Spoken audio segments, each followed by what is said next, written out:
I wasn't supposed to be here. Benefit galas weren't my scene. Never had been. Champagne flutes and forced conversations, designer dresses and networking smiles. All of it felt like theater I'd never learned to perform. But Principal Morrison had cornered me last week with that particular look on her face, the one that said this wasn't optional. "Emma, we need someone from the art department. Our biggest donors are attending. Just show your face. Talk about the program. Make them feel good about writing checks." So here I stood in the grand ballroom of some Manhattan hotel, whose marble floors probably cost more than I'd earn in a decade. My black dress was 6 years old, bought for a college interview I'd bombed spectacularly. The flats on my feet were sensible because heels felt like voluntary torture. Around me, women glittered in jewelry that could pay off student loans. Men wore watches worth small cars. And I tried not to look as uncomfortable as I felt. My fingers found the necklace at my throat. They always did when I was nervous. Simple silver chain, small anchor pendant worn smooth from 15 years of anxious touching. I'd had it so long I barely remembered not wearing it. Sometimes I caught myself reaching for it in the shower, forgetting I'd taken it off. "Ms. Reeves?" I turned to find Principal Morrison approaching with a silver-haired man in an expensive suit. Everything about him screamed money and power, from his Italian leather shoes to the platinum watch on his wrist. "This is Richard Castellano, board member of the Fontanelli Foundation. They're considering a major grant for our program." I shook his hand and slipped into teacher mode. The version of myself that could talk passionately about art therapy and creative expression, even while my mind counted the minutes until I could leave. He asked questions about our curriculum, our student demographics, our success stories. I answered honestly because I believed in what we did, even if I hated doing it surrounded by this much wealth. "You're quite dedicated," he said after several minutes. "The foundation appreciates educators who genuinely care. I just want kids to have outlets I didn't have at their age." Difficult childhood? The question was too personal for a fundraiser, but his tone was kind enough that I answered. "Complicated, but art helped. Still does. Well, let me introduce you to our director. He makes the final decisions on grants." Castellano gestured across the ballroom. "He's young, but don't let that fool you. Alessandro takes the foundation's work very seriously." We moved through the crowd, and I tried not to catalog how out of place I felt. Every woman here looked polished, confident, like they'd been born knowing which fork to use at formal dinners. I'd grown up in foster care until the Reeves adopted me at 4, then we'd fled to Boston when I was 10 for reasons my parents never fully explained. Fancy galas hadn't been part of that education. Then I saw him. He stood near the bar, surrounded by men in dark suits who moved like trained guard dogs. But he wasn't like them. He was maybe my age, 25 at most. Black hair styled perfectly, sharp jawline, shoulders that filled out his tuxedo in a way that suggested serious time in a gym or something more violent.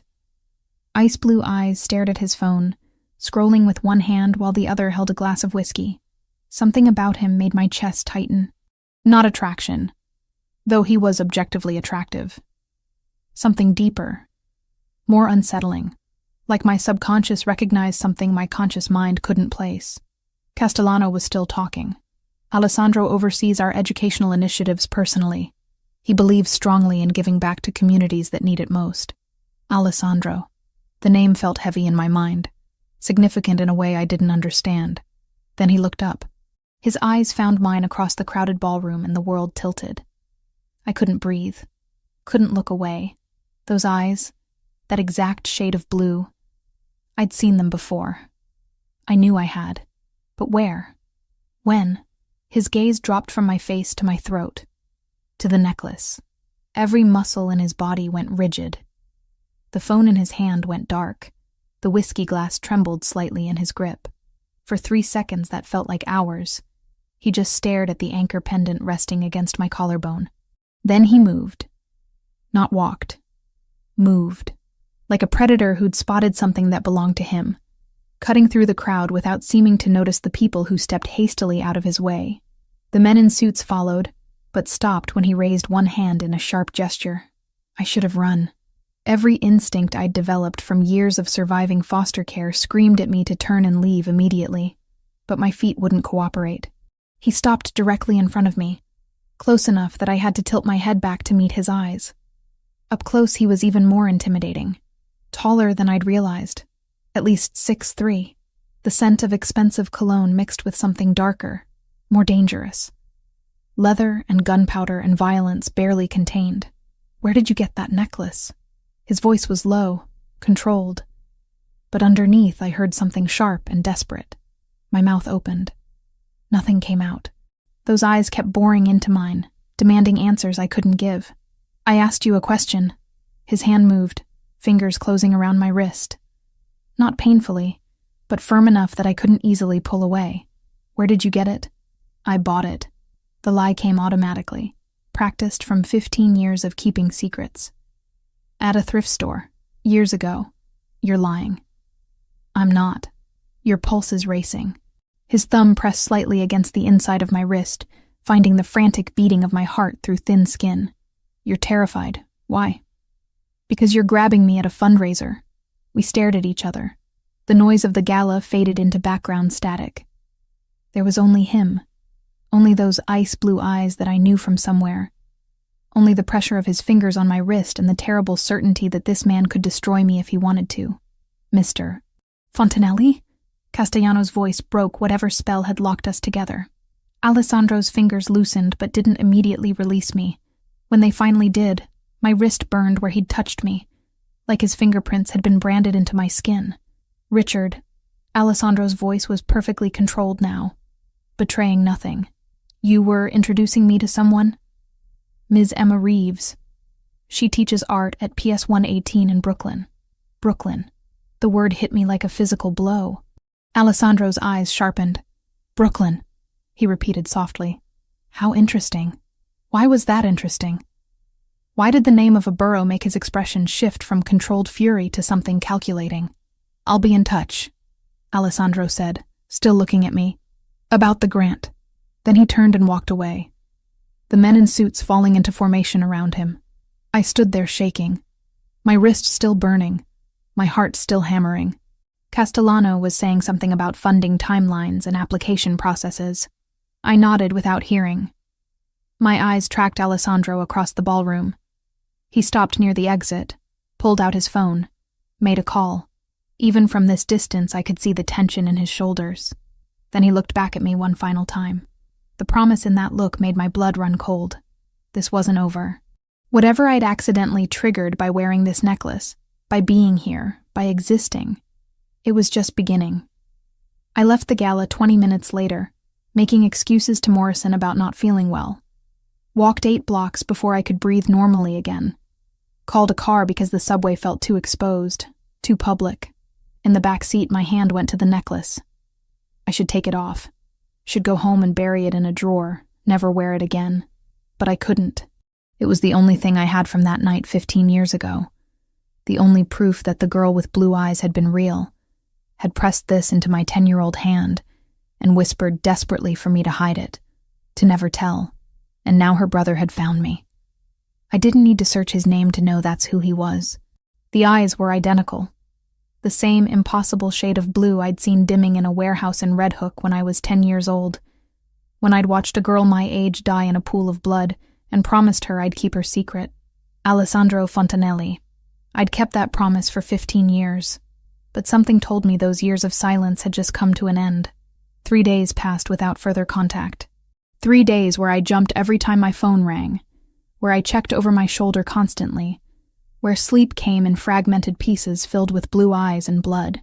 I tried to tell myself I was overreacting, that Alessandro Fontanelli had been surprised by the necklace but wouldn't actually do anything about it, that I was safe. I was wrong. It started with the feeling of being watched. On my way to school the second morning, I noticed a black sedan parked across from my building. Tinted windows, engine running, no one getting in or out. By the time I left for work, it was gone. I told myself I was being paranoid. That afternoon, the same car appeared half a block from the school. Different location, same vehicle, same sense of eyes tracking my movements. The third day, there were 2 of them, black sedans at both ends of my street when I left for work. Men in suits standing near the subway entrance, not looking at me directly but positioned in a way that felt intentional. One of them had an earpiece visible beneath his collar. I wasn't paranoid. I was being surveilled. By the third night, I'd stopped sleeping properly. Every sound in my building made me freeze. Every footstep in the hallway outside my door sent adrenaline spiking through my system. I'd lived in this studio apartment for 6 months. Ever since coming back to New York after my parents died in Boston. It had felt safe before. Now it felt like a trap. I got home from school around 6, arms full of student artwork that needed grading. Unlocked my door, stepped inside, reached for the light switch. Someone was already sitting in my apartment. The scream died in my throat when I saw who it was. Alessandro Fontanelli sat in my desk chair, perfectly still in the darkness, hands folded in his lap. He wore a dark suit that probably cost more than 3 months of my rent. His ice blue eyes tracked my movement as I stood frozen in the doorway. "Close the door," he said quietly. My hand found the doorknob behind me. Every instinct screamed to run, to get out, to go anywhere but here. But where would I run? He'd found my apartment, had somehow gotten inside, had been waiting for me. Running wouldn't help. I closed the door. The click of the lock felt final. "How did you get in?" That's not the question you should be asking. Then what is? You should be asking how long I've known where you live, how much I know about you, and why you're still breathing when you've been lying to me. He stood in one fluid movement, towering over me even from across the small space. Emma Catherine Reeves, 25 years old. Born in Brooklyn, adopted by Michael and Jennifer Reeves at age 4. Lived in Brooklyn Heights until August 15th, 2010. Then your family relocated to Boston. Quickly. No job transfer, no family emergency. Just packed up and left within 2 weeks. My blood turned cold. You investigated me.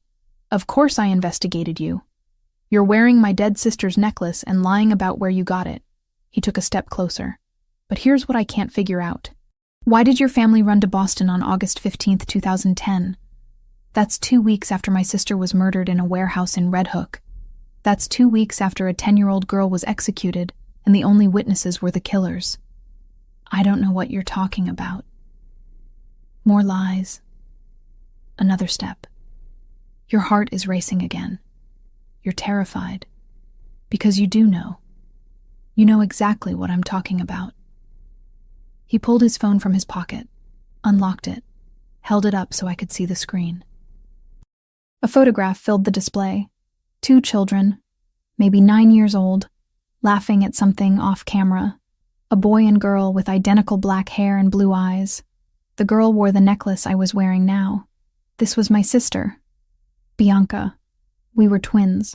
This was taken a month before someone shot her 3 times in an abandoned warehouse and left her to die.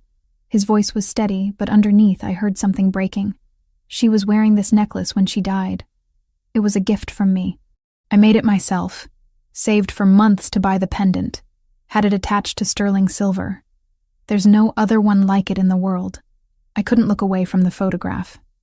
The girl's face, frozen in happiness, laughing at something she couldn't have known would be her last summer. Those blue eyes so full of life.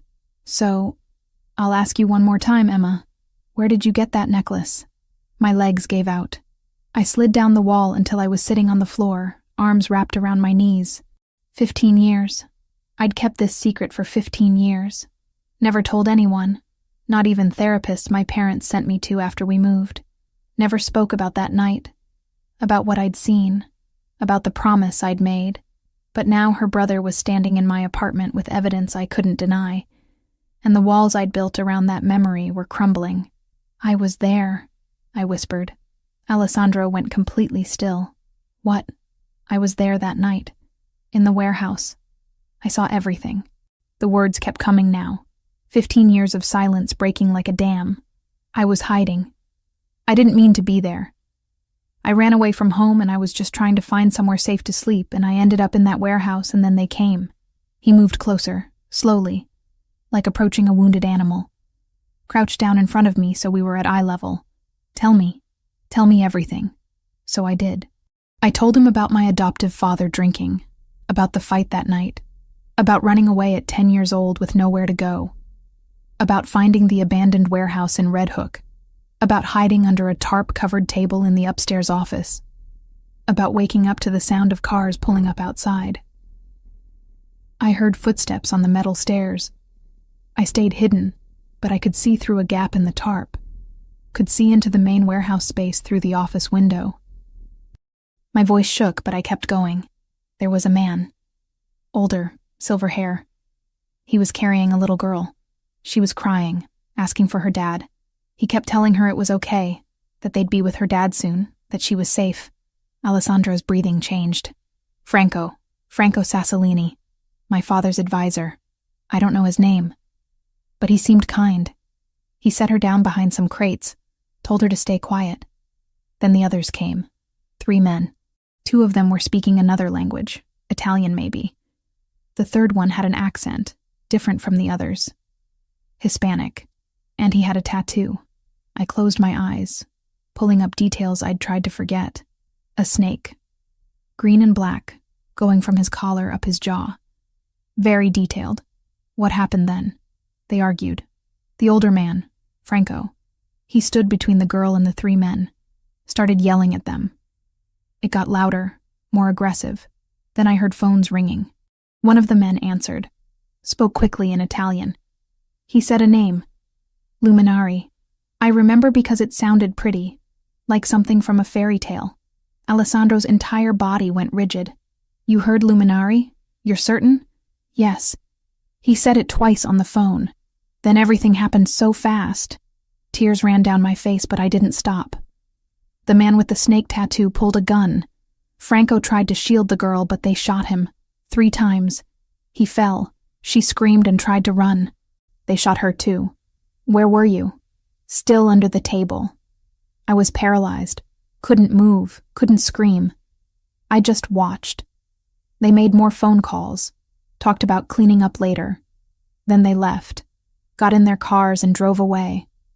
And it was so quiet except for this wet, rasping sound. My voice broke completely. I knew I should help. I knew I should do something. But I was just a kid and I was terrified. It took me so long to move. By the time I crawled out and went down to where she was, I thought she was already dead. But then her eyes opened. Alessandro reached out, gripped my shoulder. She was alive? When you got to her? Barely. There was so much blood. She looked at me and for a second she was scared. Like I might hurt her too.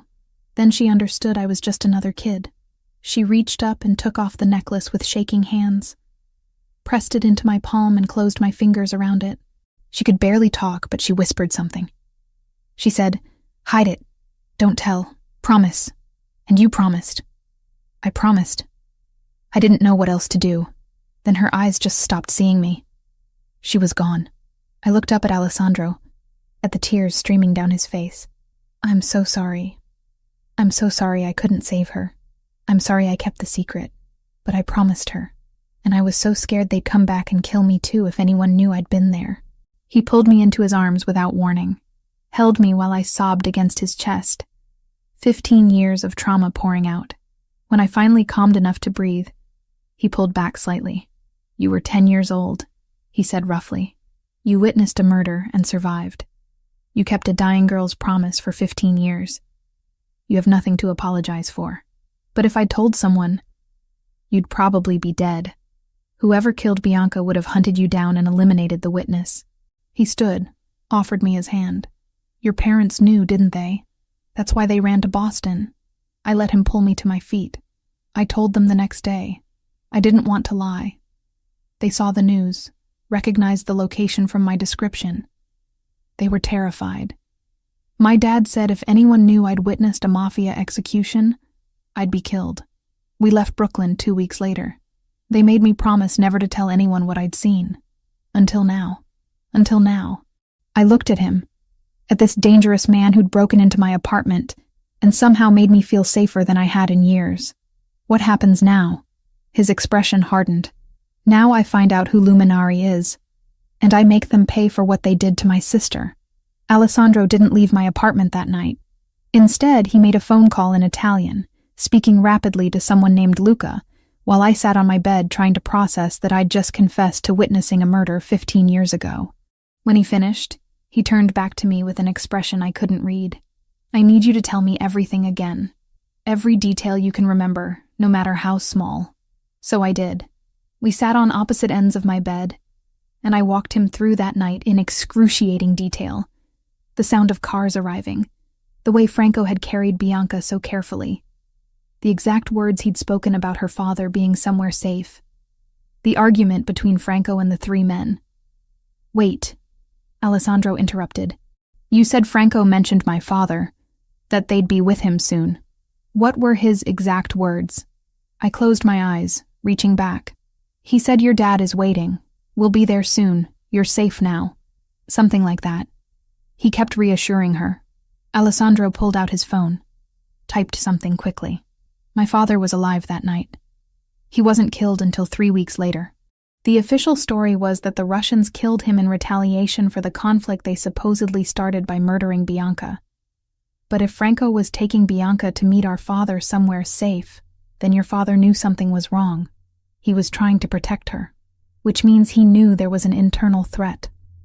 Someone close enough to the family that he couldn't trust normal channels. Alessandro's jaw tightened.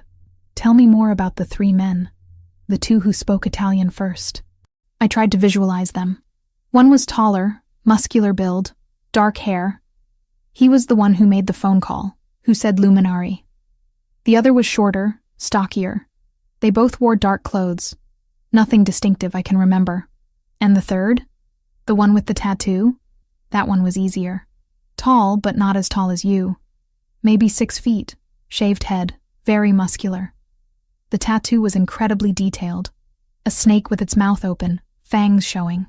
It started at his collar and went all the way up the left side of his neck to his jaw. Green and black ink. He wore a leather jacket even though it was summer, and when he spoke he had a strong accent.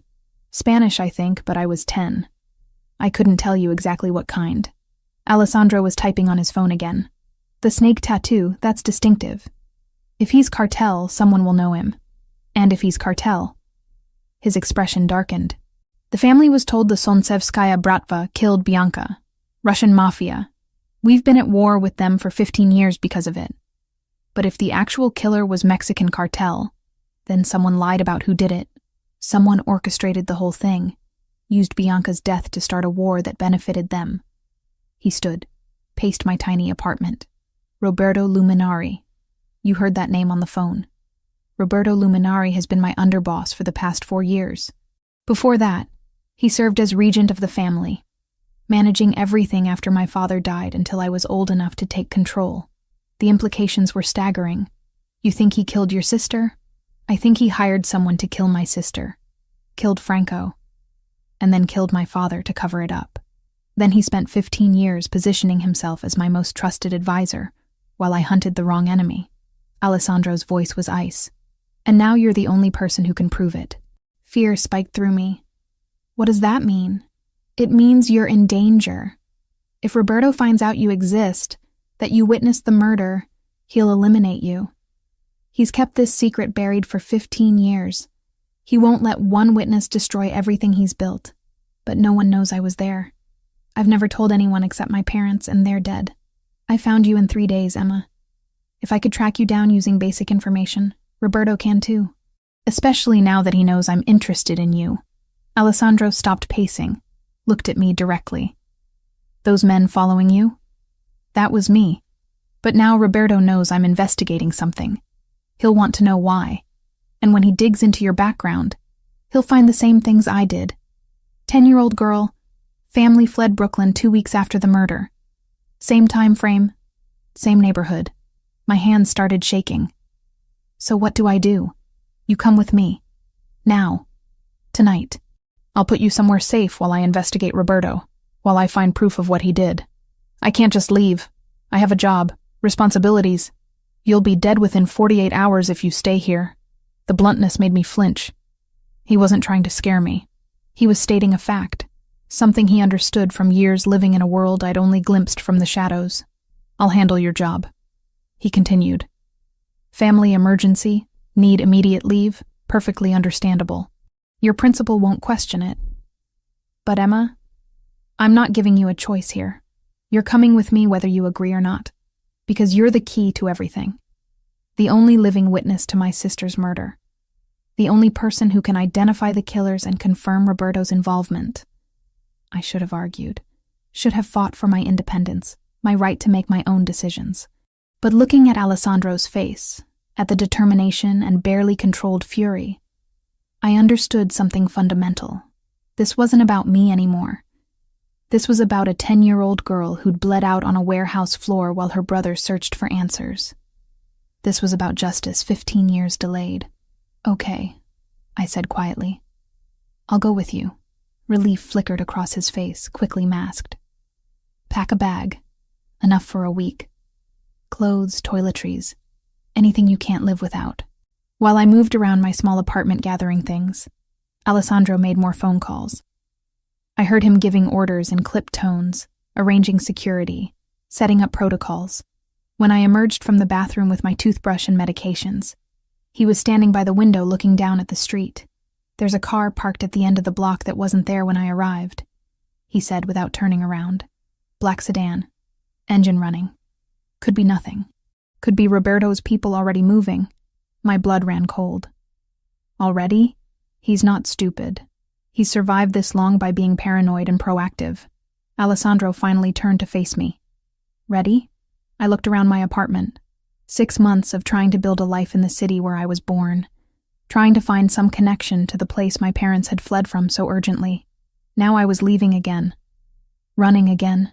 Because of the same night that had forced us out the first time. Ready? I lied. We took the back stairs. Alessandro moved with practiced ease through my building, clearly having scouted it before breaking in earlier.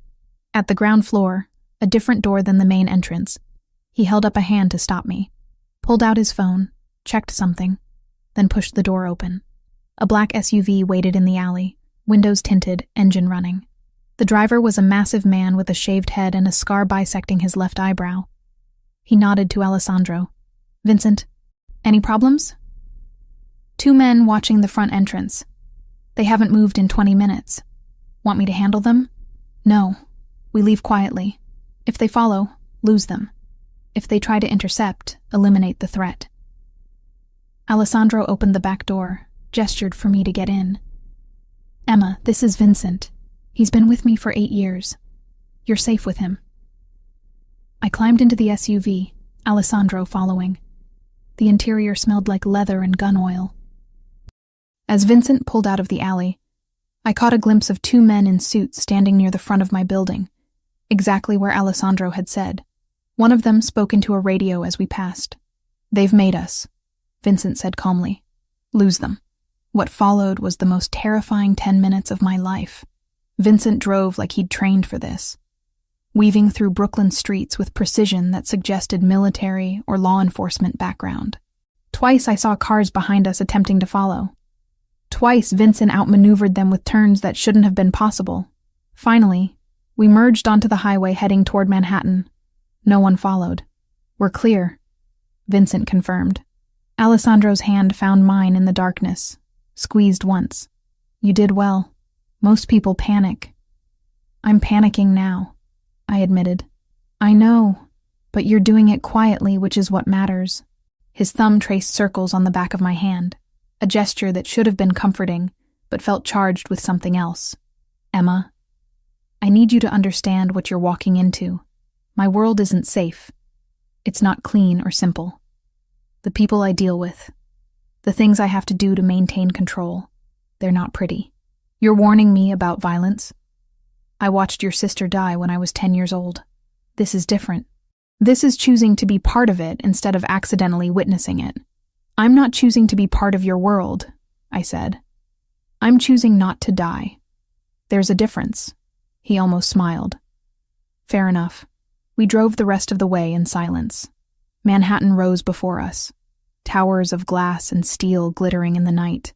Vincent navigated to a building in Midtown that screamed wealth, pulling into an underground garage secured by gates and armed guards. Welcome to my home, Alessandro said as we got out. For the foreseeable future, it's yours too. The private elevator took us directly to his penthouse.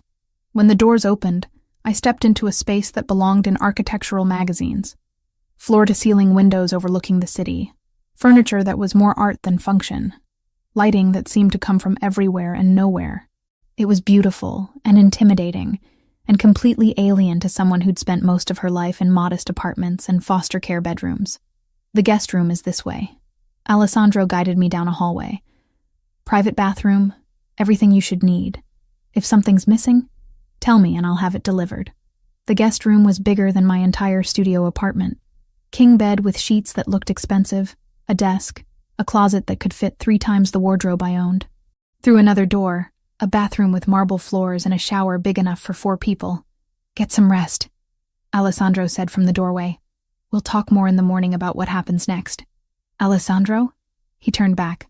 Thank you. For protecting me. Even though I'm just a stranger who happens to have information you need. His expression softened slightly. You're not just information, Emma. You were there with my sister in her last moments. You kept her promise for 15 years. That means something. To me, that means everything. Then he closed the door, and I was alone in a room that cost more than I'd earn in 5 years. Processing the reality that my life had just completely disintegrated because of a necklace I'd worn every day without thinking. I should have been terrified. I was terrified, but underneath the fear was something else. Something that felt almost like relief. For 15 years I'd carried this secret, this weight. Now someone finally knew. Someone who understood what it meant, who could finally give Bianca the justice she'd deserved. Whatever came next, at least I wasn't carrying it alone anymore. I woke to sunlight streaming through floor-to-ceiling windows, disoriented for a moment about where I was. Then memory crashed back. Alessandro. The penthouse. Running from men who wanted me dead because I'd witnessed a murder 15 years ago. I checked my phone. 7:30 in the morning. 14 missed calls from Principal Morrison, and 3 texts asking where I was. My stomach twisted with guilt. But what could I say? Sorry, can't come in, hiding from the MAFIA. When I finally worked up the nerve to leave the guest room, I found Alessandro in the kitchen area. He'd changed from last night's suit into dark jeans and a gray Henley that emphasized his build. Coffee mug in hand, phone pressed to his ear, speaking rapid Italian to someone. When he saw me, he ended the call. Morning. There's coffee and I had breakfast delivered. Help yourself. The kitchen island was loaded with pastries, fruit, bagels, cream cheese, enough food for 6 people. My stomach rumbled despite the anxiety. I need to call my principal, I said, pouring coffee. She's worried. Already handled. Luca called this morning, told her you had a family emergency and needed immediate leave. She approved 2 weeks. Luca, my second in command. He's been with me since I took control of the family 4 years ago. Alessandro watched me doctor my coffee with cream and sugar. How'd you sleep? Barely. You? Same. I've been working on identifying your snake tattoo friend since 4 this morning. He pulled out a tablet, swiped to an image. Is this him? I looked at the photo. A man with a shaved head and neck tattoo, exactly as I remembered. The snake's fangs visible even in the grainy surveillance shot. My breath caught. That's him. That's the man who shot Bianca and Franco. Alessandro's expression went cold and satisfied simultaneously. His name is Javier Castillo, freelance sicario who works primarily for the Cartel de Sinaloa, based in Tijuana but travels for high-value contracts. He's wanted in 3 countries for murder, trafficking, and weapons charges. How did you find him so fast? I have contacts who specialize in this kind of information.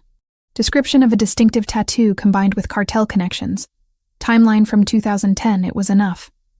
He swiped to another image, this one a dossier with details in Spanish and English. According to my sources, Castillo did several jobs in New York between 2009 and 2011, then nothing in this region for over a decade. Because Roberto didn't need him anymore, I said quietly.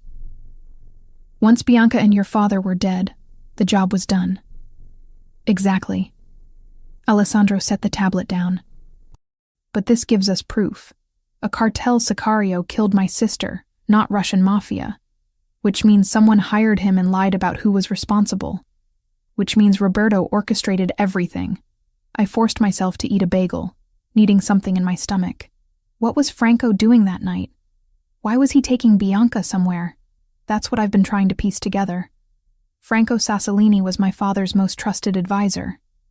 They'd known each other for 30 years. If my father sent Bianca away with Franco, it was because he'd identified a serious internal threat. Alessandro pulled up another document on the tablet. I had Luca pull council records from July and August 2010. There was a meeting scheduled for August 3rd, 2 days after Bianca died. The agenda item was listed as disciplinary review for unauthorized external contracts. Someone was doing business they weren't supposed to.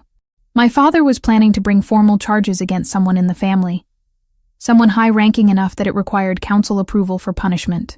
He met my eyes. Roberto was underboss even then, my father's second in command. If my father discovered Roberto had been conducting unauthorized business with cartels, dealing behind his back, skimming profits, your father would have stripped him of power and probably had him killed, at minimum. More likely, he would have been executed as an example. Alessandro's voice was matter of fact, like we were discussing firing an employee instead of murder. So Roberto moved first. Had Castillo kill Franco and Bianca to prevent them from reaching safety, then killed my father 3 weeks later before the investigation could advance. The pieces fit together with horrible clarity. Your father must have known something was wrong. That's why he sent Bianca away with Franco. He was trying to protect her until he could deal with Roberto. But someone tipped Roberto off. Someone told him Franco was moving Bianca that night. Alessandro's jaw tightened. Which means Roberto had spies even back then. People loyal to him over my father. I thought about what I'd heard that night, replaying the conversation in my mind. When Franco was arguing with the men, he said something. He switched to English for one sentence. He said, "He knows everything. He's already gone to the council." Alessandro went very still. "You're certain those were his words?"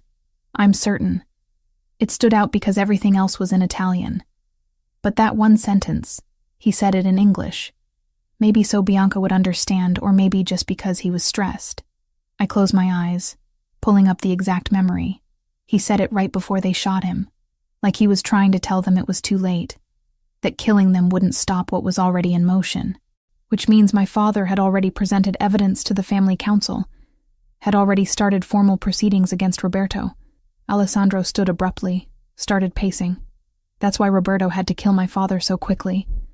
The council knew there was an investigation. If my father had lived another week, Roberto would have been exposed and eliminated. But your father died, and you were just a child, too young to follow up on the investigation. And Roberto became regent, controlling everything while I grew up. He had 11 years to bury evidence, to consolidate power, to ensure his version of events became accepted truth. By the time I was old enough to take control at 21, the Russian war had been raging for over a decade. There was no reason to question it. My phone buzzed. A text from an unknown number. I opened it, and my blood turned to ice. The message was simple. One line.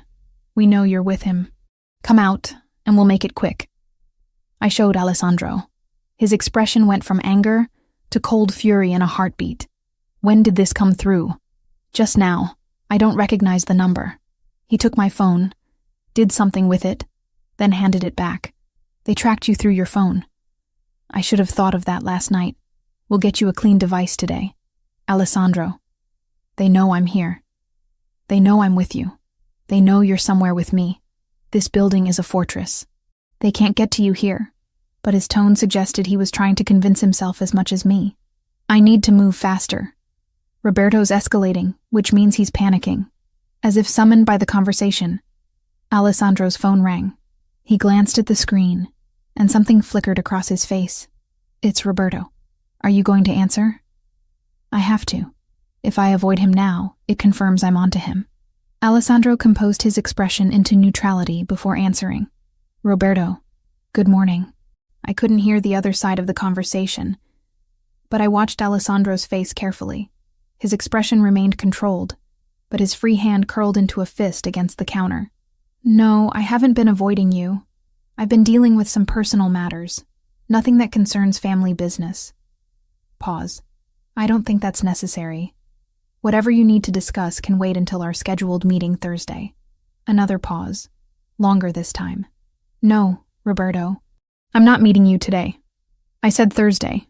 He ended the call, set the phone down deliberately. "He wants to meet immediately. Says there are urgent matters requiring my attention. He's never pushed this hard before. Because he knows something's wrong. He knows you're investigating. Or he knows about you. Alessandro's eyes met mine. Emma, I need to ask you something, and I need complete honesty. When you were in that warehouse, did anyone see you? Even for a second? Any chance one of those men knew there was a witness? I thought back, replaying every moment. I don't think so. I was completely hidden under the tarp. They never came upstairs to the office area. After they left, it was several minutes before I moved. By then they were gone. But there's a chance, a small one, that they saw movement, heard something, noticed something was off. I suppose there's always a chance. But I was terrified. I barely breathed. 15 years, Emma. Roberto's kept this secret for 15 years. If he even suspects there was a witness, someone who could destroy everything he's built, he'll eliminate that threat without hesitation. Alessandro moved closer, his presence overwhelming in the bright kitchen. Which means you can't leave this penthouse.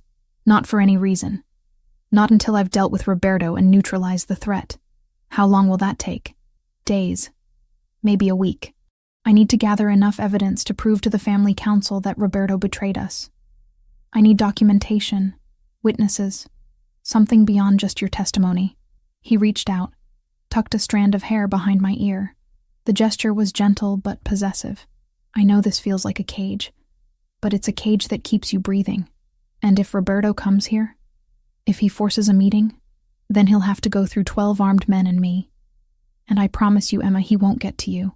I failed to protect Bianca. I won't fail to protect you. The intensity in his voice made something in my chest tighten. This wasn't just about finding his sister's killer anymore. Somewhere in the past 24 hours, I'd become something more than a witness to him, something personal. Outside the windows, the city sprawled beneath us. Millions of people living ordinary lives, going to jobs, drinking coffee, completely unaware that 20 floors above them, a woman was hiding from killers because she'd made a promise to a dying child 15 years ago. I need to do something, I said. I can't just sit here waiting.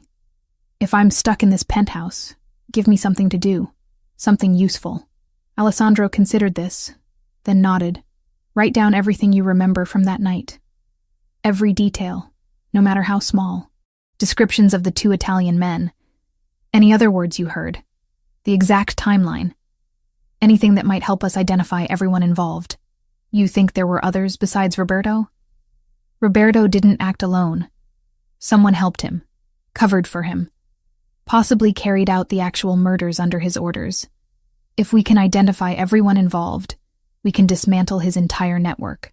He handed me the tablet. Start writing. I'll have Luca bring you a clean laptop and phone later. As he turned to leave, my hand caught his wrist. Alessandro, thank you. For believing me. For protecting me. I know I'm just some random teacher who happened to witness something, but you're not random, he interrupted. You were there when my sister died. You gave her comfort in her last moments. You kept her promise for 15 years. That makes you family in a way Roberto never was. His hand covered mine where it gripped his wrist, and I protect my family. Then he was gone, disappearing into his office to make calls in Italian, while I sat at his kitchen counter trying to write down memories I'd spent 15 years trying to forget. 5 days trapped in Alessandro's penthouse. 5 days of watching the city through floor-to-ceiling windows, feeling like a bird in a very expensive cage. The guards rotated shifts every 8 hours. I learned their names, their patterns, the way they moved through the space like well-trained shadows. Marcus during the day, David in the evenings, Vincent at night. All of them unfailingly polite, constantly armed, never quite looking me in the eye.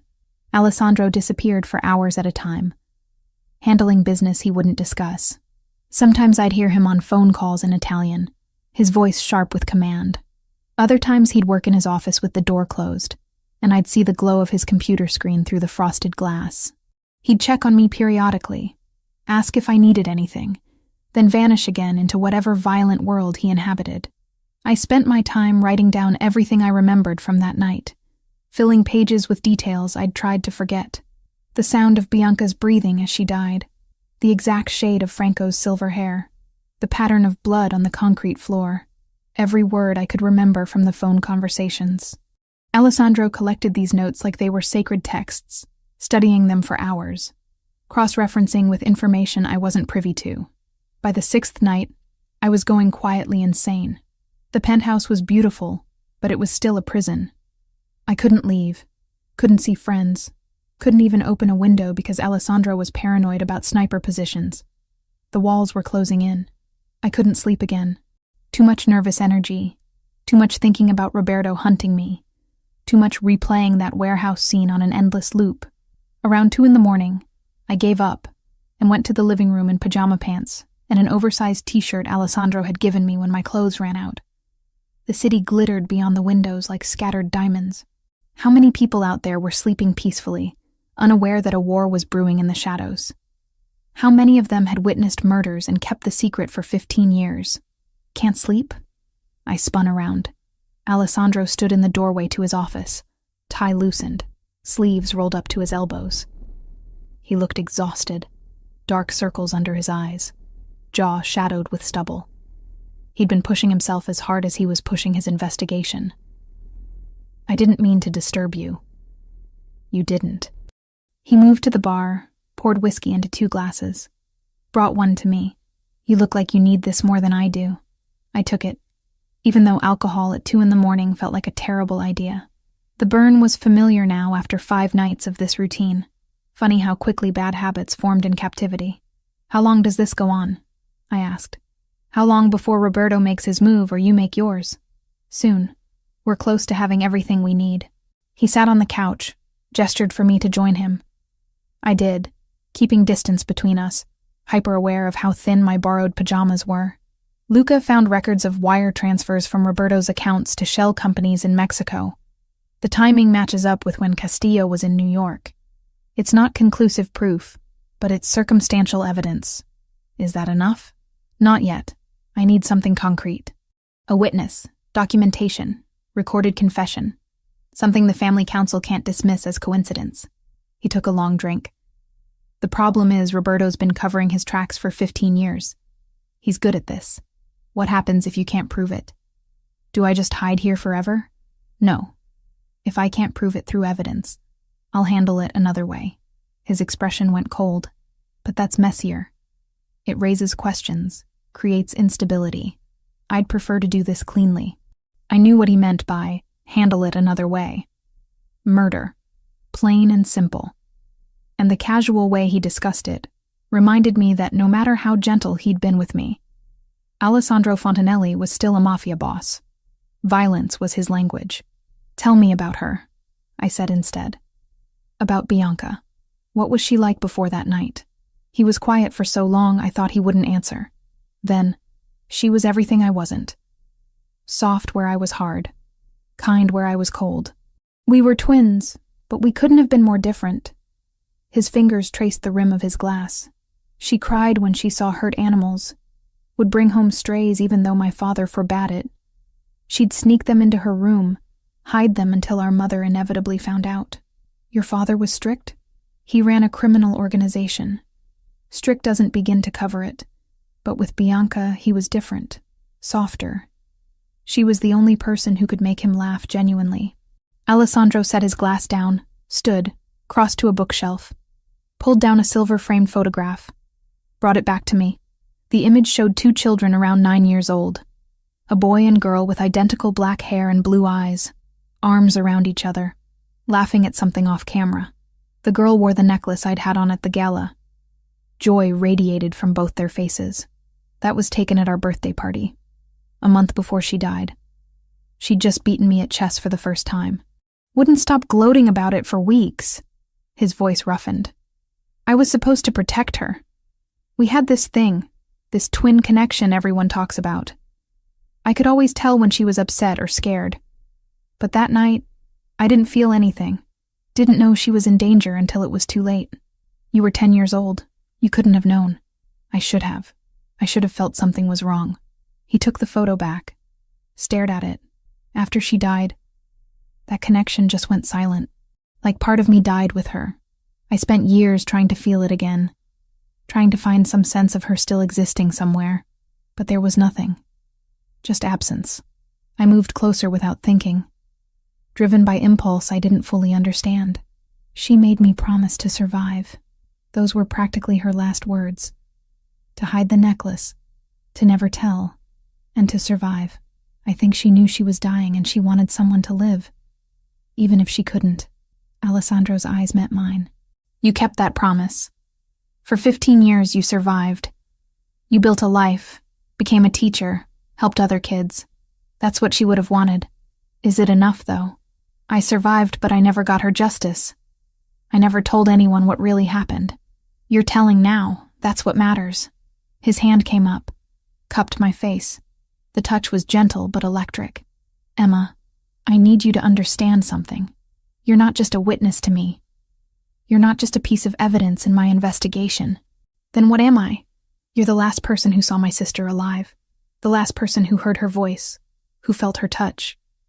You're a connection to her I thought I'd lost forever. His thumb traced my cheekbone. And you're someone who's been carrying this trauma alone for 15 years, because you were brave enough to keep a dying girl's promise. The air between us felt charged. I should have moved back, maintained distance, remembered that this man was dangerous no matter how gently he touched me. But I didn't. Instead, I leaned into his palm, felt the warmth of his skin against mine. Alessandro. His phone rang, shattering the moment. He pulled back, answered it with clipped efficiency. I only caught fragments. Luca's name, something about council archives. Then Alessandro's expression changed completely, shifting from controlled warmth to predatory focus. You found it? You're certain? Pause. No, don't send it digitally. Bring the physical documents here. Now. He ended the call, looked at me with something like triumph. Luca found what my father presented to the family council in July 2010.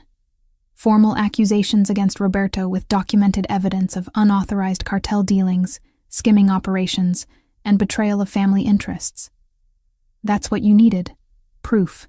It's what I need to show the council that my father already proved Roberto was a traitor 15 years ago.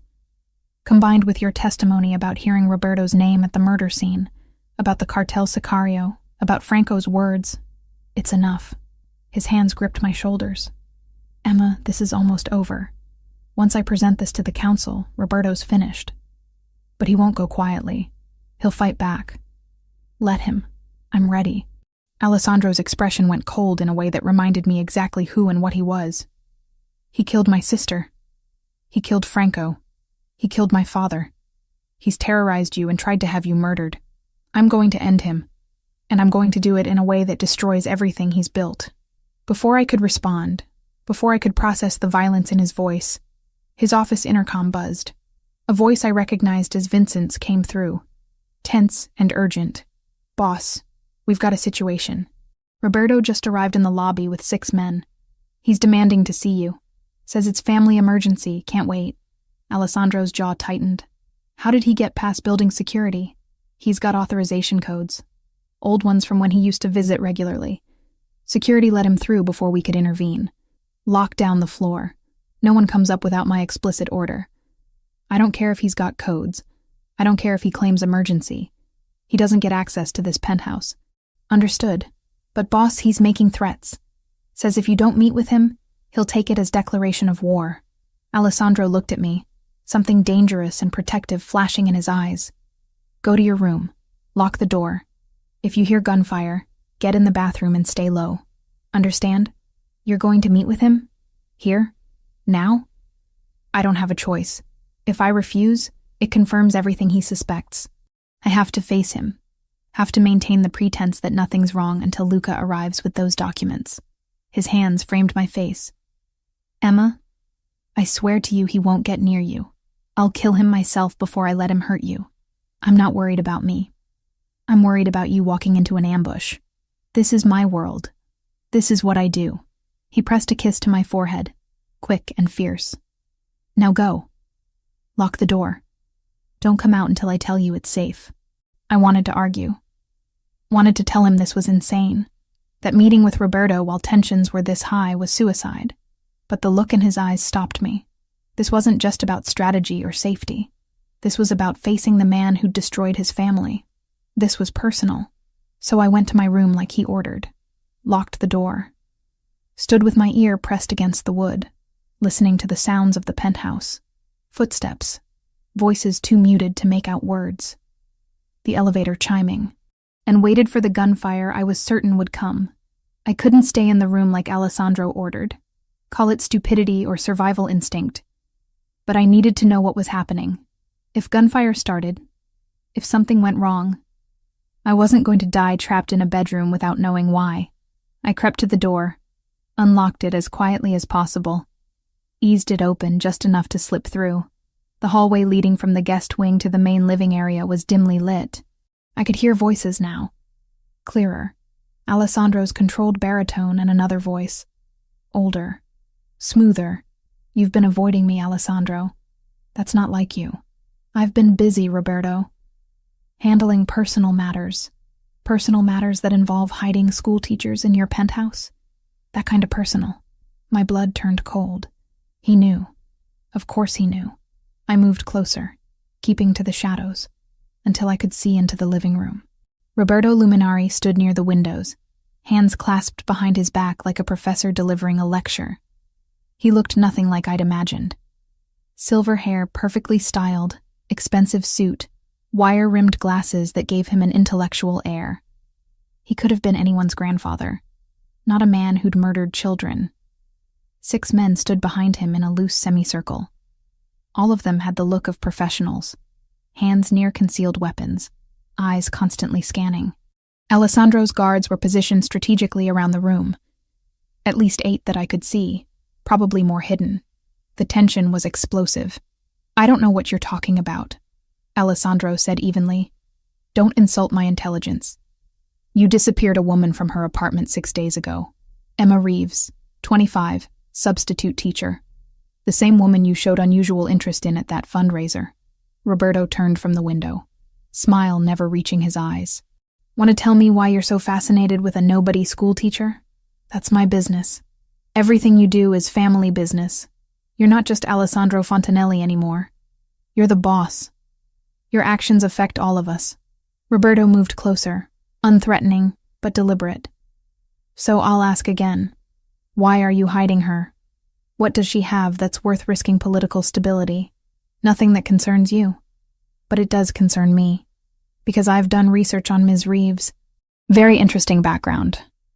Born in Brooklyn, adopted young, lived in Brooklyn Heights until August 2010. Then her family fled to Boston within 2 weeks. No job transfer, no explanation, just ran. August 2010. That was the same month sweet little Bianca died. Same neighborhood, too. What a remarkable coincidence. Alessandro's expression didn't change, but his hand moved slightly toward his weapon. The guards all tensed simultaneously. Careful with accusations, Roberto. I'm not accusing anyone of anything. I'm simply observing interesting patterns. Roberto spread his hands in a gesture of reasonableness. A 10-year-old girl witnesses a traumatic event. Her family runs away to protect her. 15 years later, she shows up wearing a very distinctive necklace. And suddenly you're investigating things that were settled long ago. Makes a man wonder what she saw that night. You're reaching. Am I? Because from where I stand, it looks like you've found a witness. Someone who can contradict the accepted version of events from 15 years ago. Someone who might have information that could be dangerous to certain people. Roberto's mask of civility cracked slightly. Where is she, Alessandro? Somewhere you'll never find her. Is she listening right now? Hiding in one of your guest rooms? Roberto raised his voice. Emma, sweetheart, if you can hear me, you should know Alessandro can't protect you forever. Eventually, you'll have to leave this penthouse. And when you do, my people will be waiting. I pressed my back against the wall, fighting the urge to run. He was baiting me, trying to draw me out or scare me into making mistakes. She's not your concern, Alessandro said coldly. She's absolutely my concern. She's a threat to family stability, to our understanding of past events, to certain arrangements that have been in place for 15 years. Roberto's voice hardened. I know what she is, Alessandro. I know what she saw, and I know you're using her testimony to build a case against me. Then you know I have proof you're a traitor." The words hung in the air like a death sentence. Roberto's pleasant facade shattered completely. "Traitor, I'm the one who held this family together after your father's death. I'm the one who raised you, who taught you everything you know about leadership. I earned my position through years of loyal service. You murdered my sister. You murdered Franco. You murdered my father." Alessandro's voice was ice. "You hired a cartel sicario named Javier Castillo to kill them, then blamed the Russians to start a war that kept everyone distracted while you consolidated power. You've been lying to my face for 15 years. Roberto laughed. Actually laughed. "You're basing this fantasy on the word of some teacher who claims she witnessed something 15 years ago when she was a traumatized child?" "Alessandro, I expected better. I have more than her testimony. I have financial records showing wire transfers to Mexican shell companies. I have documentation of your unauthorized dealings with the Cartel de Sinaloa. I have the formal accusations my father presented to the family council days before his death." For the first time, uncertainty flickered in Roberto's eyes. "That's impossible. Luca found them in the council archives. Everything my father compiled proving you were a traitor. He was going to bring charges, strip you of rank, probably have you executed. So you moved first. Killed Bianca and Franco to prevent them from escaping. Killed my father to stop the investigation. Then spent 15 years rewriting history. Even if that were true, you can't prove it. Your witness is a traumatized woman with childhood memories. Hardly credible.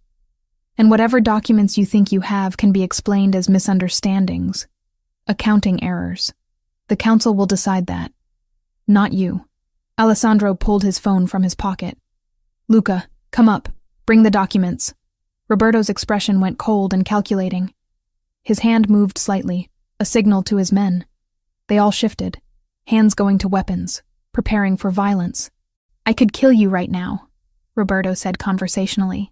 "Tell the family you'd gone mad with paranoia, that you attacked me first, forced my hand. Half the council would believe it. You've been erratic lately, distracted. It would make sense. You'd never leave this building alive. My men outnumber yours 3-1 just on this floor. But I'd still be rid of you. That might be worth the cost." They stared at each other. Two predators weighing violence against survival. I realized with horrible clarity that I was about to witness a massacre. The air felt dense with inevitability. Then the elevator chimed. Luca stepped out, carrying a leather portfolio. He looked pale but determined. "Boss, I have everything." Roberto's eyes tracked to the portfolio with barely concealed hatred. "Let me see what Antonio supposedly compiled against me." Luca opened it, pulled out yellowed documents. Even from my hiding spot, I could see the handwritten notes, the signatures. Council records from July 28, 2010. Antonio Fontanelli presented formal charges against Roberto Luminari. Unauthorized business with foreign cartels, skimming family profits, conducting operations without council approval. 3 council members witnessed and signed. Antonio planned to bring it to vote on August 3rd, 2 days after Bianca died. Alessandro said softly, "Funny timing." Roberto's face was stone. "This proves nothing. It proves my father knew you were a traitor. It proves he was moving against you. It proves you had motive to kill him and anyone who might support his accusations." Alessandro took the documents from Luca. "Combined with Emma's testimony about hearing your name at the murder scene, about the cartel sicario, about Franco's words, it's enough. The council will vote to strip your rank and authorize execution. The council won't believe the word of some frightened teacher over 15 years of loyal service. They'll believe her when she describes Javier Castillo in perfect detail, when she tells them about the snake tattoo, about the Spanish accent, about you being named specifically by the killers. They'll believe her when they cross-reference her testimony with these documents and realize everything lines up perfectly." Roberto's pleasant mask vanished entirely, replaced by cold fury. "You self-righteous little bastard. You think you're better than me? I built this empire while you were playing with toys. I made the hard decisions your father was too weak to make. I gave you a throne to inherit. You murdered my 10-year-old sister. There's no justification for that. She was collateral damage. Franco was taking her away before I could explain myself to your father. I needed time to negotiate, to make him understand my methods. But Franco panicked, and the situation escalated. Roberto's voice turned bitter. Your father was obsolete, too soft, too bound by outdated traditions. The family needed strength. I provided it. The confession hung in the air. I covered my mouth to keep from gasping. Alessandro moved with sudden violence. His fist connected with Roberto's jaw, sending the older man staggering. Roberto's guards reached for weapons, but found themselves staring down 24 red laser sights from Alessandro's men, positioned throughout the penthouse. Lower your weapons, Alessandro commanded, or you all die where you stand. Slowly, reluctantly, Roberto's men complied. Alessandro hauled Roberto up by his collar, slammed him against the window hard enough I heard it crack. You killed my sister. You killed Franco, who was loyal to my father for 30 years. You killed my father and made me call you mentor for 15 years while you lied to my face about everything. Alessandro's voice was deadly quiet. You destroyed my family. And for what? Power? Money? Pride? Roberto spat blood. For survival. For the future of this organization. Your father would have run us into the ground with his sentimentality. He would have led with honor, something you know nothing about. Alessandro pulled his gun, pressed it against Roberto's temple. The older man's eyes widened with genuine fear for the first time. Wait. Alessandro. Wait. We can negotiate this. I have information, resources, connections that could benefit you. I don't negotiate with child killers. That witness of yours. She's still vulnerable. My people know about her. Even if you kill me, they'll finish the job. She'll never be safe. Alessandro hit him again, then again. Roberto crumpled to the floor, face bleeding, glasses shattered. Her name was Bianca, my sister, your victim. Say her name. Alessandro, please. Say it. Bianca, Roberto sobbed. Her name was Bianca, and I had her killed because she was in the wrong place. And Franco, and your father. I did it all to protect what I'd built. I'm sorry. I'm sorry. Sorry isn't enough. The gunshot was deafening in the enclosed space. Roberto's body jerked once, then went still. Blood spread across the white marble floor like dark wine, pooling around his head. I couldn't move. Couldn't breathe. I'd just watched Alessandro execute a man in cold blood. Watched him pull the trigger without hesitation, without remorse. The man who'd been gentle with me, who'd kissed my forehead an hour ago, had just become a killer right before my eyes. Alessandro stood over the body for a long moment. Then he turned, looked directly at my hiding spot in the shadows. Our eyes met across the distance. Emma. I ran. Back to the guest room, slamming the door, locking it even though I knew it wouldn't keep him out if he wanted in. Collapsed on the bed, hands over my ears like I could unhear that gunshot. Unsee the blood spreading across expensive marble. Footsteps approached. A soft knock. Emma. Let me in. Go away. Please. You killed him. You just shot him in the head in your living room. He deserved it. That's not justice. That's execution. In my world, they're the same thing. His voice was steady through the door, no hint of regret. He murdered 3 people. He destroyed my family. He tried to have you killed. What did you expect? That I'd hand him over to the police? I pressed my palms against my eyes, trying to block out the image of Roberto's body on the floor. I knew what you were. I knew you were dangerous. But seeing it, watching you pull that trigger, it's different. It makes it real. Silence. Then quietly, I know, and I'm sorry you had to see it, but Roberto needed to die, and he needed to know exactly why before the end. I couldn't argue with that, but I also couldn't reconcile the man who'd held me gently hours ago with the one who'd just committed murder, without flinching. I didn't see Alessandro for 3 days after Roberto's death. He was handling what he called cleanup, which I tried not to think about too carefully. The body was gone when I finally emerged from the guest room the next morning. The marble floor spotless, no evidence that a man had died there, like it had never happened. But I knew better. The image was burned into my memory alongside Bianca bleeding out 15 years ago. Some things you couldn't unsee. The guards were different now. More of them, rotating more frequently, all on high alert, Vincent explained when I asked that Roberto's death had created instability. His loyalists were still out there, some of them high-ranking. The family council was meeting to review evidence, to decide if Alessandro had been justified. Until they voted, we were in a holding pattern. On the fourth morning, Alessandro finally appeared. He looked exhausted, older than his 25 years. Shadows under his eyes, jaw tight with stress, shoulders carrying weight I couldn't begin to imagine. "Can we talk?" he asked from the kitchen doorway. I'd been making coffee, trying to maintain some semblance of routine while trapped in his penthouse. "I suppose we have to eventually." He poured himself a cup, leaned against the counter. "I know seeing Roberto die was traumatic. I know it confirmed every fear you have about what I am, what I'm capable of. But I need you to understand something. He wasn't going to stop. If I'd let him walk out of here, he would have escalated, would have come after you, after anyone who could expose him.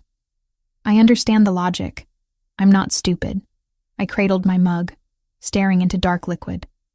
"But understanding why you did it doesn't make it easier to accept. One moment you're gentle with me, making me feel safe. The next you're executing someone. How do I reconcile those two versions of you? You don't. They're both real. Both part of who I am." He moved closer, not quite touching, but close enough I could feel his warmth. "Emma, I'm not asking you to forgive what I did or accept my world as normal. I'm asking you to understand that violence is sometimes the only language power understands. Roberto murdered 3 people and would have murdered more. Justice in my world isn't courtrooms and lawyers. It's direct and immediate. And now? Now that he's dead, what happens? Now the family council reviews everything. My father's documents, your testimony, financial records linking Roberto to Castillo, his confession before he died." Alessandro set his mug down. "They'll vote on whether his execution was justified. If they rule in my favor, his assets are forfeit, and his loyalists fall into line. If they rule against me, I face consequences." "What kind of consequences?" "Best case, censure and loss of some authority. Worst case, forced resignation and exile." His expression was unreadable. "Possibly death if they decide I've become unstable." My chest tightened. Would they really kill you? The family doesn't tolerate leaders who make unauthorized executions. Even if Roberto was guilty, I moved without council approval. That's a violation of protocol. He finally looked at me directly. But I'd do it again. He deserved to die for what he did to Bianca. And what about me? Once the council votes, am I free to go? Something flickered in his eyes. You want to leave? I want to stop being a prisoner. I want to go back to my life, my apartment, my job. I want to pretend the last week and a half never happened. The words came out harder than intended. You saved my life. I'm grateful, but I can't live in this world. I can't be the person who watches executions and acts like it's normal. I never asked you to. You didn't have to. Just by being here, by knowing what I know, I'm complicit. I'm part of it now, whether I want to be or not. Alessandro was quiet for a long moment. Then quietly, you're right. You didn't choose this. Bianca made you promise to survive, and you kept that promise. But keeping it brought you into my world, made you a target. That's not fair to you. So what happens next? The council meets tomorrow. They'll hear everything, review evidence, make their determination. Regardless of outcome, Roberto's network is dismantled. Without him giving orders, his people have no direction. You'll be safe to resume your life. He paused. If that's what you want, what else would I want? You could stay. The words hung between us, weighted with meaning I wasn't ready to unpack. Not as a prisoner, as someone who chooses to be here. With me. I stared at him, trying to understand what he was offering. Alessandro, I'm a substitute teacher from Brooklyn. You're a mafia boss who just executed your underboss. What kind of life could we possibly have together? An honest one. One where you know exactly who and what I am, and choose me anyway. He moved closer, cupped my face in his hands. Emma, I know this is insane. I know I have no right to ask after everything you've witnessed. But these past days with you, they've been the first time since Bianca died that I've felt something other than anger and emptiness. You barely know me. I know you kept a promise to a dying child for 15 years. I know you're brave enough to face trauma head-on instead of running from it. I know being near you makes me feel human in a way I'd forgotten was possible. His thumb traced my cheekbone. I know I'm falling in love with you, and that terrifies me more than any war or council vote ever could. The confession made my breath catch. Part of me wanted to lean into those words, to believe we could somehow make this work. But reality was harsh and unforgiving. I can't, I whispered. I can't be with someone who solves problems with violence, who kills people without hesitation. That's not who I am. Pain flickered in his eyes, but he nodded. I understand. After the council votes, I'll have Vincent take you home. You'll have security stationed discreetly nearby for a few weeks, just to ensure no residual threats. After that, you're free to live however you want. And you? I'll go back to being Alessandro Fontanelli, boss of a criminal empire, living a life you want no part of. He let his hands drop. But I'll never forget that you were there with my sister when she died, that you gave her comfort in her last moments. That matters, Emma. Even if nothing else between us does. He turned to leave, but I caught his wrist. Alessandro, wait. I need you to know something. These feelings, whatever this is between us, it's not one-sided. When you touch me, when you look at me like I matter, I feel something I haven't felt since my parents died. Like I'm not alone anymore. Then why are you pushing me away? Because I'm terrified. Terrified of your world, of the violence, of losing myself in something I can't control. I watched my parents live in fear for 15 years because of one night. I can't do that to myself. Can't choose a life where danger is constant, and death is always one decision away. Alessandro pulled me into his arms, held me tight against his chest. I could hear his heart beating, strong and steady despite everything. I wish I could promise you safety. I wish I could be someone other than what I am. But I can't lie to you. Not after everything. My world is dangerous. It always will be. And anyone close to me lives with that reality. I know. I pulled back enough to look at him. That's why I have to leave. Not because I don't care about you. Because I care too much to watch you become more of what killed Bianca. You think I'll end up like Roberto? I think violence breeds violence. I think the more you kill, the easier it becomes. I think eventually you'll stop seeing people as human and start seeing them as obstacles or threats. I touched his face gently. And I think you deserve better than that. Better than becoming the thing you hate. He kissed me then, fierce and desperate, like he was trying to memorize the taste of me before I disappeared. I kissed him back, pouring 15 years of loneliness and fear and desperate need for connection into it. When we finally broke apart, we were both breathing hard. If circumstances were different, he said roughly. If I was anyone else, would you stay? If circumstances were different, we never would have met. Bianca would still be alive and you'd be living whatever life she'd have wanted for you. I managed a sad smile. I'm glad I met you, Alessandro. I'm glad I could finally tell someone the truth about that night. But we were never meant to be anything more than this. Two people brought together by tragedy, trying to find justice for a little girl who deserved so much better. She did deserve better. So do you. He stepped back, putting distance between us. The council meets at noon tomorrow. Luca will bring you my decision after that. Whatever they decide, you'll be free by tomorrow night. What if they rule against you? What if you're in danger? Then I'll handle it the way I handle everything. With violence and strategy and whatever it takes to survive. His expression hardened back into the cold mask I recognized from our first meeting. But you don't need to worry about that. By tomorrow night, you'll be back in your apartment. Back to your life. This will all be a strange 2 weeks you'll eventually convince yourself was some kind of fever dream. Will you be okay? After I leave? I've been alone since Bianca died. Another decade or two won't make much difference. He moved toward his office, then paused. Emma, thank you for keeping her promise. For surviving. For giving me closure I thought I'd never have. That means everything. Then he was gone. Door closing behind him with quiet finality.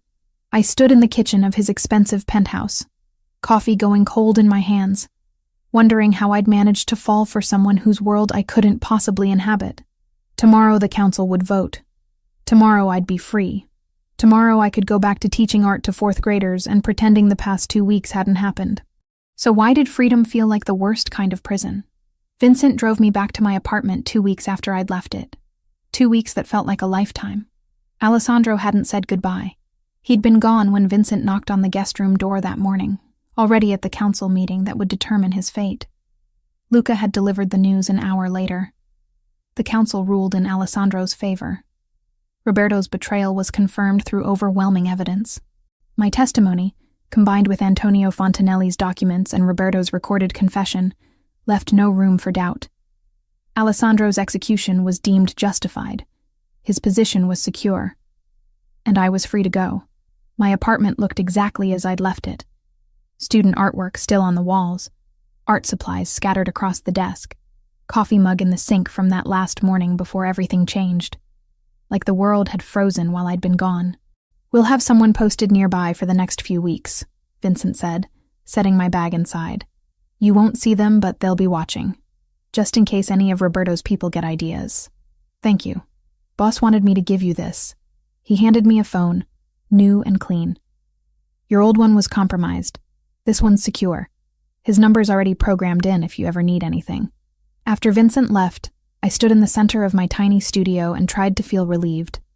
I was home. I was safe. Roberto was dead. His network dismantled. The threat was gone. I could go back to teaching. Back to my ordinary life. So why did everything feel hollow? I returned to work the next day. Principal Morrison welcomed me back with sympathy about my supposed family emergency. My students had made welcome back cards. Their messy handwriting and enthusiastic crayon drawings exactly the kind of pure joy I'd needed. For 8 hours, I pretended everything was normal. But at night, alone in my apartment, I couldn't stop thinking about Alessandro, wondering if he was okay, if the council's ruling had really resolved everything, if he was sleeping, or if he lay awake like me, replaying those last conversations. 3 days passed, then a week. My phone stayed silent. The number Vincent had programmed remained untouched. Alessandro had meant what he said. He'd let me go, given me the freedom I'd asked for. I should have been grateful. Instead, I felt like I'd lost something irreplaceable. On the 8th day, I made a decision. Probably a stupid one, definitely a dangerous one. But I couldn't keep living with this weight, this sense of unfinished business. I called the number Vincent had saved. It rang twice before Alessandro answered. Emma. Just my name, but the way he said it made my breath catch. Like he'd been waiting for this call, hoping for it despite everything. "I need to ask you something," I said. "And I need you to be completely honest. Always. Are you okay? Really okay? The council ruling, your position, all of it?" Silence for a moment. Then, the council restored full confidence. Roberto's remaining loyalists either fell in line or were removed. The Russians accepted our explanation about the 15-year misunderstanding. We're negotiating reparations and new territorial agreements. Everything's stable. That's not what I asked. "I know." His voice roughened. "I'm functional. I'm leading the family, making decisions, handling business. But am I okay? No. I haven't been okay since Bianca died. And letting you walk away didn't help. You didn't let me walk away. I chose to leave, because I couldn't give you what you needed. Safety, normalcy, a life without violence. You were right to go. What if I was wrong?" The words came out before I could stop them. What if leaving was the coward's choice? What if I ran because I was scared of how much I felt instead of scared of who you are? Emma, don't do this to yourself. You made the right call. Did I? Because I've spent the last week teaching art to 9-year-olds and feeling like I'm sleepwalking through someone else's life. Everything that mattered, everything that felt real, happened in those 2 weeks with you. And I threw it away because I was terrified. You were terrified for good reason. My world almost got you killed. Your world also made me feel alive for the first time since my parents died. Made me feel like I mattered. Like my survival for the past 15 years meant something. I paced my small apartment. Phone pressed to my ear. "Alessandro, I need to know something. When you said you were falling in love with me, did you mean it? Or was it just the intensity of everything that happened? I meant it. I mean it. Past tense doesn't apply when the feeling hasn't changed. He paused. But that doesn't mean we should act on it. You deserve better than a life spent wondering if I'll come home, or if you'll get a call that I've been killed. You deserve peace. What if I don't want peace? What if I want something real, even if it's dangerous? Emma, I want to see you. Not at your penthouse, not with guards everywhere. Somewhere neutral. Can you do that? When? Tonight. There's a cemetery in Brooklyn, Greenwood. Meet me at the main entrance at 8. Why a cemetery? Because I need to take you somewhere. Show you something. And then we can both decide if this is really over, or if we're giving up on something that could matter. He agreed. I spent the rest of the day second-guessing myself. But by 7:30, I was in a car heading to Greenwood Cemetery. The grounds were officially closed, but Alessandro had connections that could open anything. He was waiting when I arrived, standing beside a black car, wearing jeans and a dark jacket instead of his usual suits. He looked younger, more like the 25-year-old he actually was instead of the MAFIA boss he'd been forced to become. "Where are we going?" he asked as I approached. "Follow me." I'd done research during the week I'd been gone. Found records, made calls, discovered information I hadn't known at 10 years old. Now I led Alessandro through winding cemetery paths until we reached a section with newer headstones. There, 2 markers side by side, Bianca Marie Fontanelli, born March 15, 2000, died August 1, 2010, beloved daughter and sister. Franco Giovanni Sassolini, born June 8, 1960, died August 1, 2010, loyal friend and protector. Alessandro stopped dead, staring at the stones like he couldn't quite believe they were real. I didn't know they were buried together. Your mother arranged it. I found the records. She wanted Bianca laid to rest beside the man who tried to save her. I moved closer to him. I've never visited before. Never could bring myself to face it, but I needed to come here with you. Needed to tell her that her promise worked, that I survived, that I helped you find the truth.